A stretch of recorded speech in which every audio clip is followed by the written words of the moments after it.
selamut ingkang dayo bahaya kapasen Tuhan jengamu akan penarusa.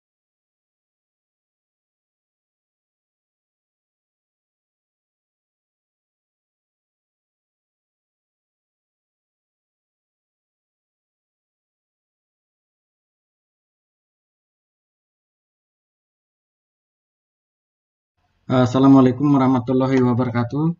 Salam, Om Swastiastu, Tabe selamat lingu nalatai sembah sujud karena melempang. Adil katalino bacuramin kasaruga besengat kajubata. Harus. Baik ya, saudara-saudara kelas 10 HIPA 1 dan 2. Terima kasih sudah bergabung di kegiatan tatap maya kita ini. Baik, pada hari ini saya akan menyampaikan materi terkait dengan perubahan lingkungan. Ya, terkait dengan perubahan lingkungan. Namun kembali saya ingatkan, silahkan selalu rajin untuk mengisi daftar hadir pada link yang sudah disediakan di Google Classroom. Baik ya, sekarang kita coba dengarkan sebentar lagu Indonesia Raya.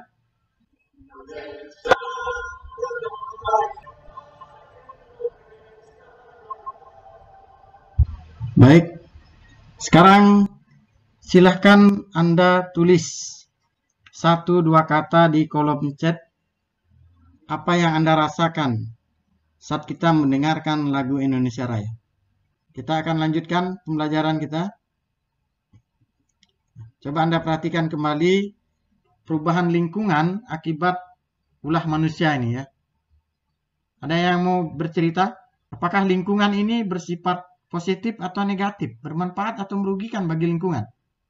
Yang mana yang merugikan? Nah, ini adalah akibat kita ya. Salah satunya adalah kita sebagai manusia. Jadi apa yang harus kita lakukan? Ya. Nah, ini misalnya, kalau ini alam. Siapa yang bisa bercerita ini? Apa yang terjadi di sini? Kalau yang disebabkan oleh alam, gunung meletus. Ini apa nih? Ya, ini apa yang terjadi? Kalau ini gunung meletus. Kalau ini tadi penebangan hutan. Pohon ya. Kemudian ini kepadatan lalu lintas. Polusi udara ini dampaknya ya.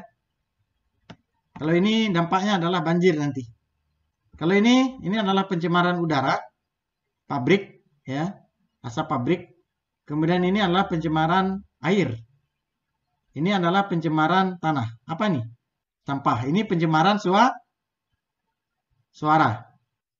Oke. Kalau ini apa nih? Pencemaran air ini apa ini? Oke. Sampah yang dibuang ke sungai, ya. Tidak bijak sekali. Seharusnya ditimbun atau ditempatkan di tempat sampah ya. Kemudian parameternya. Dampaknya kita lihat dari segi kimia, fisik dan juga biologi kita lihat parameternya. Apa yang terjadi nih? Apakah ini dikategorikan lingkungan yang bagus atau lingkungan yang sudah tercemar? Kalau ini parameter fisik, apa yang terlihat? Bagaimana kalau kita mandi atau minum air ini? Baik dari segi kimia maupun fisik, biologi, apa yang terjadi? Tentu berdampak negatif, berbahaya bagi kita ya. Bukan hanya kita, makhluk hidup aja. Makhluk hidup lain itu akan kena penyakit bahkan mati. Terkait dengan kerusakan lingkungan. Apa yang dilakukan? Yang dilakukan itu adalah penyediaan tempat sampah di tempat-tempat umum ini harus ada nih. Ini ada sampah kering, ada sampah basah. Ini adalah reklamasi pantai, pembuatan taman kota sehingga menjadi indah. Ini adalah 3R. Reuse, recycle, dan juga reduce. Baik, sampai di situ dulu. Tolong dihidupkan kameranya ya. Ya. Sampai di situ dulu, lupakan materi kita. Sekarang, letakkan pulpennya, letakkan buku, tidak usah mengingat apapun. Selama 10 detik, ya, selama 10 detik, Anda tidak perlu memikirkan apa-apa. Boleh dipejamkan matanya, enjoy, santai, relax. Fokusnya adalah kesadaran diri. Selama 10 detik. Oke, kita akan mulai sekarang. Kita lepaskan semua beban kita. Ya. Kita mulai dari sekarang. Baik, cukup ya. Terkait dengan refleksi, kalimatnya begini. Proses pembelajaran itu ada sebelum saat dan setelah. Ya. Jadi sebelum itu ada rancangan dari guru. Saat itu ya saat ini, ada interaksi. Setelah itu, nah itu ada namanya refleksi. Setelah kita belajar nanti ada angket yang Anda isi. Ada lembar yang Anda isi. Terkait dengan perasaan-perasaan Anda dalam mengikuti kegiatan pembelajaran kita. Anda jujur bercerita di situ nanti. Misalnya, salah satunya ya, apakah saya mengajar sudah menyampaikan tujuan? Bagaimana?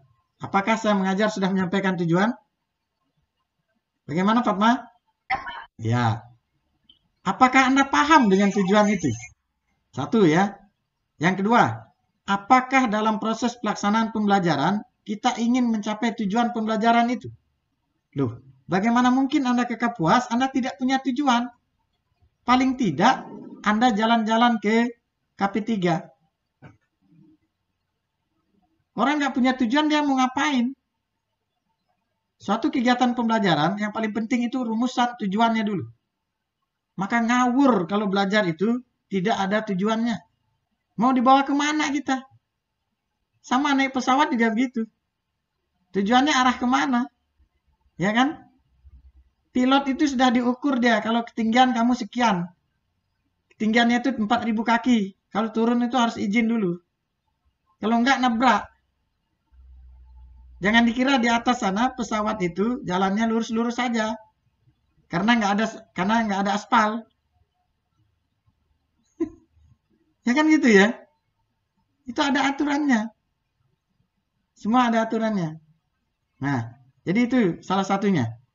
Kemudian, apa hasil pembelajaran kita? Tadi kita udah bahas. Ada banyak perubahan-perubahan lingkungan. Ada dampak-dampaknya. Ada masalahnya apa? Ada ya? Ada nggak? Ada. Lalu saya tugaskan. Implementasikan mulai dari rumah tempat tinggal kita. Kenapa?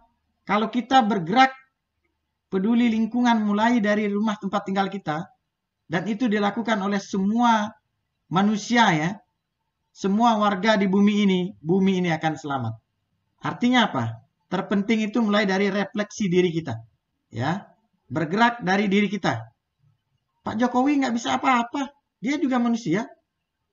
Nggak mungkin dia bisa menyelamatkan lingkungan dari Sabang sampai Merauke. Karena beliau bukan malaikat. Sama-sama aja kita manusia, makan nasi juga. Kapan Pak Jokowi datang ke rumah kamu? Lalu mensurvei lingkungan tempat tinggal kamu. Jangankan Pak Jokowi, Pak Bupati aja nggak pernah. Ya kan? Masa dia harus ngurus itu? Masih banyak kepentingan global untuk kesejahteraan masyarakat. Saya akan sampaikan tentang bagaimana perilaku bijak dalam berinternet. Nah, bagaimana cara kita secara bijak? Anda bisa mengakses, misalnya Anda mencari itu ya, materi tentang ekosistem ini misalnya. Ekosistem. Nah, oke. Anda lihat ini. Link-linknya ini ya. Anda lihat. Ada Wikipedia ya. Ini kalau kita buka ya. Ini. Jadi kalau dengan cara seperti ini masih bisa ya. Untuk kotanya nanti itu bisa. Ya, bisa diakses untuk ini ya. Karena ini adalah pembelajaran umum ya. Misalnya Gramedia. Ini buku nih Gramedia. Anda buka tuh ke sistem. Nah, gitu ya. Ini dibaca. Ini namanya Anda belajar. Tuh. Pengertiannya apa? Ini lengkap. Ini bijak. Ya. Tuh. Ini namanya konten pembelajaran. Gramedia Blog. Ngambil linknya gimana? Ini di close gini ya. Ambil linknya. Nah, begitu caranya ya. Misalnya saya taruh di sini ya. Di kolom chat. Ada terlihat itu? www.gramedia.com/literasi/ekosistem/. Ada ya? Oke. Itu caranya. Tinggal klik ini muncul. Lalu menggunakan YouTube juga begitu. Buka YouTube, jangan yang aneh-aneh. Cari konten-konten yang terkait dengan pembelajaran kita. Contohnya apa? Video pembelajaran biologi misalnya. Video pembelajaran fisika. Apa tuh materinya? Nah, ingat baik-baik. Nanti akan ada pemeriksaan HP dan laptop. Tablet, saudara ya. Kami akan mencek dari histori Anda. Jadi, mulai tanggal 11, sekolah itu mewajibkan Anda melalui juga pendampingan dengan orang tua nanti ya. Orang tua akan diinformasikan. Anda harus menggunakan kuota itu dengan bijak. Jangan lagi membebani orang tua. Ya? Mengerti nih? Bisa dipahami? Ya. Ingat ya. Facebook, Instagram itu tidak bisa diakses dengan kuota dari Kemendikbud.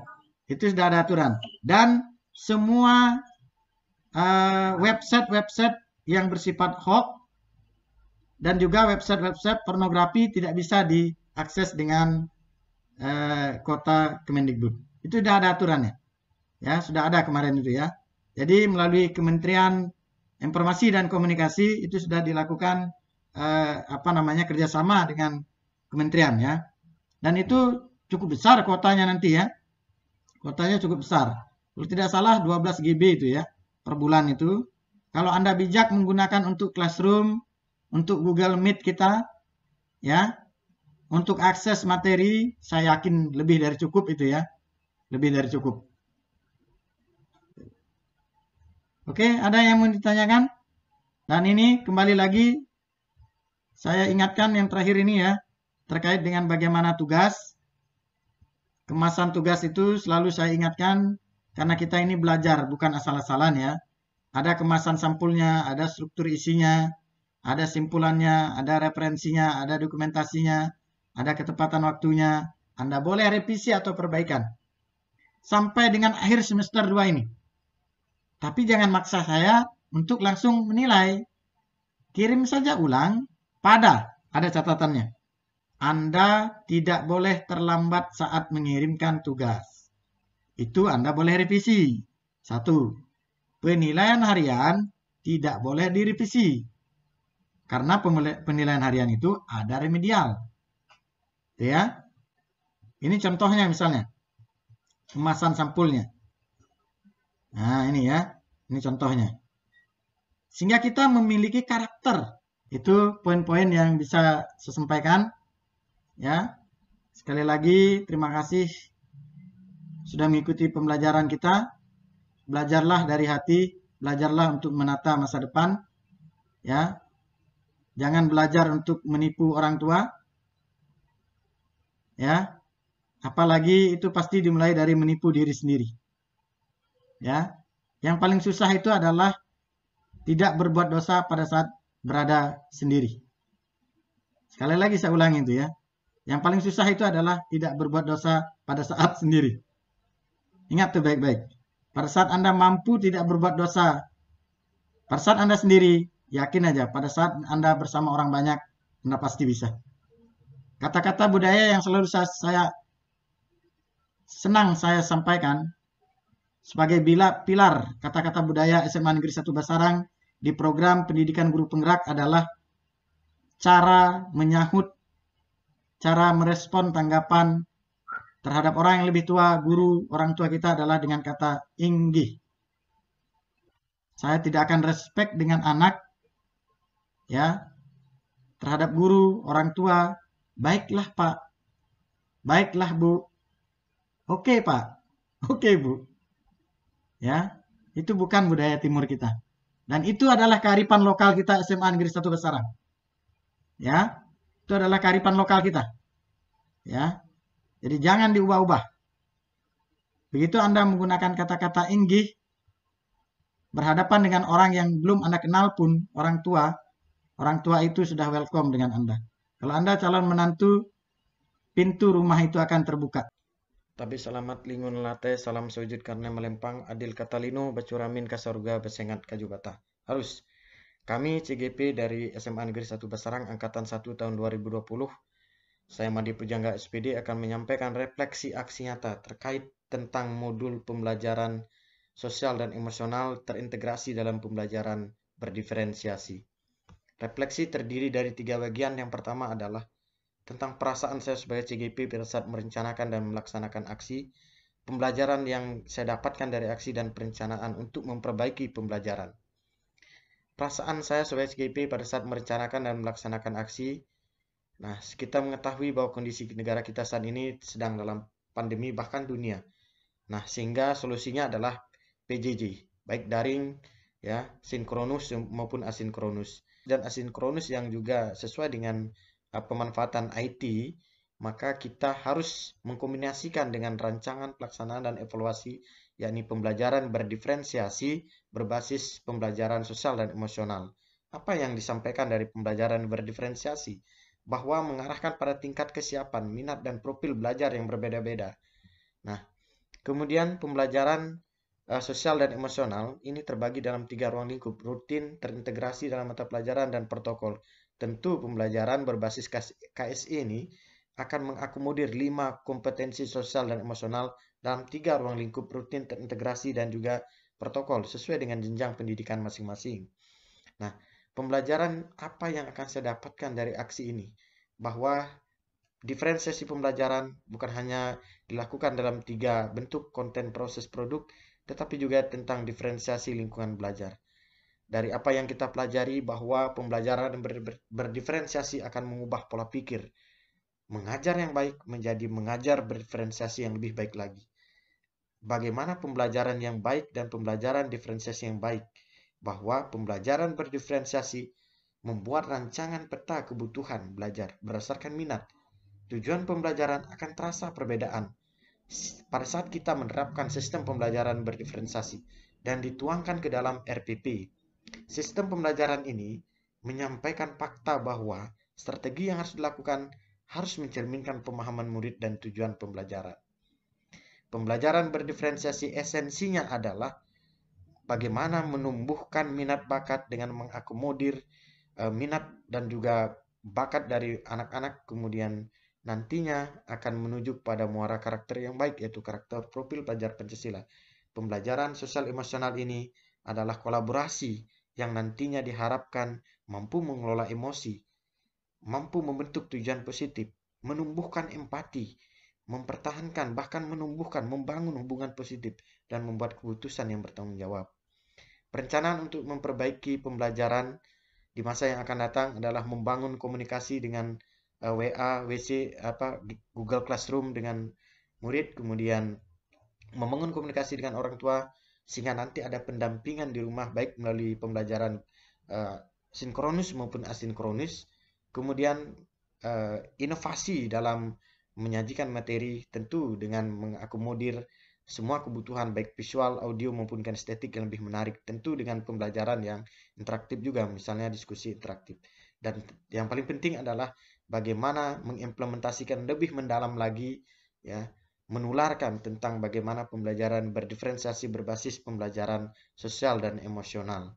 Hasil ini akan disampaikan kepada kepala sekolah, ya, sehingga nanti akan menjadi sebuah kolaborasi dengan tim kurikulum, sehingga nanti akan kami lakukan diseminasi dan implementasi lebih lanjut terkait dengan pembelajaran berdiferensiasi berbasis kompetisi sosial dan emosional dengan kesadaran penuh.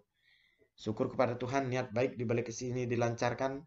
Semoga tidak lanjut mendapatkan restu dan dimudahkan, sehingga pendidikan menjadi pembelajaran yang berpihak kepada anak, pembelajaran berdiferensiasi, pembelajaran yang berbasis sosial dan emosional, berlandaskan kepada merdeka belajar. Kurikulum nasional ditujukan untuk membentuk profil pelajar Pancasila dapat terrealisasi, dimulai dari gerakan kecil di satuan pendidikan. Tentunya apresiasi kami sampaikan kepada kepala sekolah, staf, dan juga teman sejawat yang sangat besar, dukungan dan juga kolaborasinya. Aksi nyata ini juga terlaksana karena bimbingan dari fasilitator Ibu Nurani MSI dan juga pendamping Ibu Arsnika SPSI. Dari Bumi Tambun Bungai, Kalimantan Tengah, salam guru penggerak, salam merdeka belajar.